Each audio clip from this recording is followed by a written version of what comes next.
Danger at Diablo, Chapter 21. Hide and Seek. The Horton twins were arguing on the road below her hiding place, but Annie couldn't hear all of it. It ended when Rube shouted angrily, "I'm as sick of this job as you are, but we gotta keep on looking for him. Shanley and Rango are due here any minute." Then they both disappeared over the edge of the trail to start the long descent to the canyon floor. Annie ran down the dry wash this time with reckless haste. She had her rifle and six-shooter, and she would use them if she had to. Her only chance of helping Uncle Luke now was to find him, somehow, before the four could. She started down the long, narrow ledge after the twin badmen. She had no idea how far it would lead, or if she might suddenly meet one of them coming back up for some reason, but she had to keep on going. Several times she had to hug the rough rock wall to get over her dizziness, and once a small stone rolled under her foot, and she saved herself from a plunge only by grabbing the projecting roots of a sturdy bush. Now she was close to the bottom. She could hear them wrangling over which was to go which way in the search. It was hot and humid down there, and neither wanted to go very far in the sun. She waited till they were far enough away for safety, and then started her own search. There was no sound from the trail above so far. Evidently Shanley and Rango had not arrived as yet. Her well-trained eyes soon found what she had been looking for. A wounded man had moved among these rocks many hours ago, a man who wore high-heeled riding boots. From the depth of the imprints he had been a heavy man, and from the size of them, a big one. She followed his weaving trail through the tangled brush and over the pebbled sand of a small dry creek. Here a growth of underbrush began, brilliantly green and lush from the waters of the little underground stream. She made her way through it, studying the ground. Here he had stopped, perhaps to bandage his wound. Then he had gone on, straight toward the jumbled pile of boulders at the foot of the sloping canyon wall. She looked up along its slope and saw great boulders perched there among the stunted growth of thin young saplings. She thought uneasily, "I'm in a fine spot here if they decide to start sliding."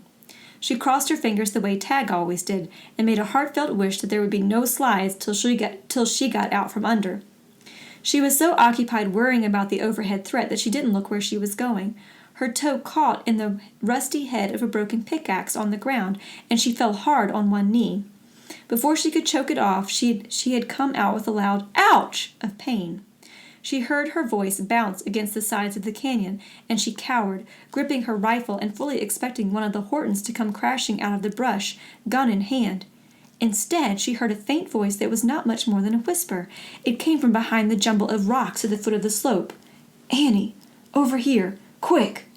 It was Uncle Luke, motioning to her now from behind a big boulder. She got to him as quickly as she could, and she was so happy to find him safe that she laughed and cried at the same time as she hugged him. He told her that his bullet wound was not as bad as it looked, but he was bruised from his fall from the edge of the trail. He had landed in a treetop, and his six-shooter had fallen out of its holster and was lost. Later, dodging the outlaws, he had stumbled on this hiding place, the tunnel of an old abandoned Indian silver mine. Heavy underbrush and piled-up boulders made its low, timbered entrance difficult to see from even a few yards off, and the outlaws had passed it by many times last night. Fortunately, he had found a tiny trickling spring deep inside the old tunnel, and had been able to refresh himself during the long, stifling night. "Now you're here," he told Annie. "We'll go after them. Let me have your rifle." Annie gave him the rifle, but she told him quickly, "We've got to get out of here right away, Uncle Luke. It's too long to explain right now, but Shanley and Rango will be here any minute to help those men gun you down." "Shanley? Annie, what are you saying? Are you out of your mind? Those outlaws ambushed Rango and me and took Shanley's money that he trusted me to take care of."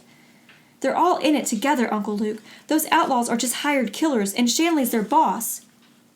"She knows what she's talking about, Sheriff." Rube Horton had come up behind them, a gun in his hand. "Drop the rifle, McTavish. And you, Miss Sure Shot, don't try to go for that 45 or I'll blast you. Both of you get your hands up." There was nothing to do but obey. Annie kept her face calm, but her eyes narrowed watchfully. Rube bellowed over his shoulder, "Hey, Roof, I got me a whole bag full. Come a-running." Rufe's voice came from a distance. "What's that? What do you want?" "I want you to come here, you dumb—" His angry shout was choked off by the sudden deluge of sand and pebbles that hit him square in the face from the toe of Annie's boot. His cocked six-shooter roared deafeningly as he staggered back, blinded and coughing helplessly. Sheriff Luke grabbed up the rifle he had dropped at the bad man's orders and clouted him with it. Rube dropped like a ton of bricks and stayed there. But Rufe was already in sight, running and firing at them. Annie knocked his hat off with a shot. He yelped and ducked for cover. Hurry, Uncle Luke. Maybe we can get to the path up the other side. They started to run across the canyon floor, but as they did, a rifle bullet whined over their heads from the rim. They were too late. John Shanley and Rango had arrived and were taking a hand. There was only one place to go, back into the old mine tunnel. They made a fast run for it, as fast as the sheriff, unsteady now from the wounded shoulder, could travel. Bullets sang around them as they went, from the men above and from the hidden roof. At last they were inside, breathless, but safe for a moment. The sheriff had lost the heavy Springfield in the underbrush, but Annie's Colt was still in working order. She held it ready as she crouched in the darkness, out of range of the entrance, but where she could see the shadow of anyone who tried to enter. Soon they could hear voices outside, Shanley's and Dude Rango's, and the growling voices of the two Hortons. "Go in and finish them off. That's what you're getting paid for." It was Shanley's voice. "Try it yourself. We ain't going up against a dead shot like that Oakley gal." That was one of the Hortons. She ricocheted a shot from a boulder at the entrance. There was a yelp of pain, and a shadow moved quickly. That was one of the Hortons, too. "They're moving away," the tall sheriff whispered. "I don't hear their voices now." "We'll see that they stay back," Annie answered confidently, but she was wondering where Lofty was with the posse. What if Tag hadn't been able to convince the men at Diablo that they should come? "Uncle Luke, have you been far back in the tunnel? What's it look like?" She kept her voice calm. "Gets wider. It must have been quite an important mine in Injun times. Whole mountains full of breached tunnels, looks like. 2 or 3 levels, too." "How'd they get air down to the men who were working on the lower levels?" "Same way we do nowadays, through an air shaft. The main one comes through from the back of this hill." "Is it still open, do you think?" She held her breath for his answer. "Sure is. I could see the stars through it last night, though there's brush around the opening back there naturally." He looked at her curiously. "What's all the questions for, honey?" "Uncle Luke, if you feel up to some tough climbing, we may be able to use that air shaft." She took her gun from its holster, but first we'll remind the boys outside to keep back. She moved quickly to the tunnel mouth. The 4 men were grouped a score or more yards away, but their voices carried clearly. She could see Rango shuffling a pack of cards. Now he spread them out like a fan and held them out to John Shanley. "Lowest card has to go in first," she heard him say. The Hortons and Shanley all nodded agreement. Shanley drew a card and looked at it. Then he held it up, smiling. "An ace," he announced. Annie's gun barked. A hole appeared in Shanley's card. "Now it's only a 2-spot, Shanley, and there's nothing lower in the deck.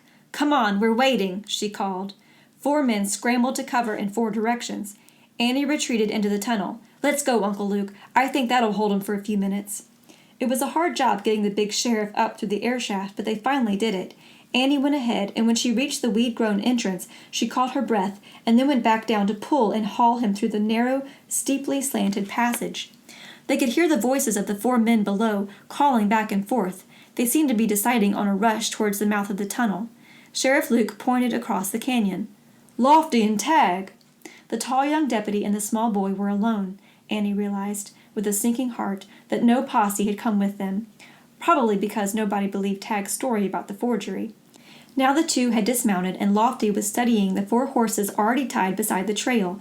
Annie wanted to yell at them to warn them to go back before Shanley and Rango saw them, but she couldn't let Shanley know that she and the sheriff were safely out of the mine. She saw Lofty and Tag starting down the steep path along the side of the canyon. They would walk right into hot lead. But so far the 4 men had not spotted them. They were sneaking up on the tunnel entrance, guns in hand. They were going to rush it, which was just what Annie wanted them to do.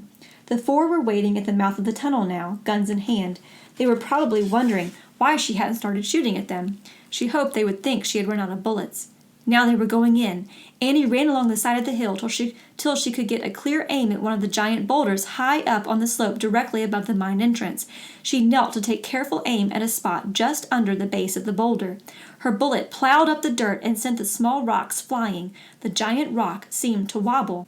Down below, Dude Rango ran out of the mine tunnel at the sound of shooting.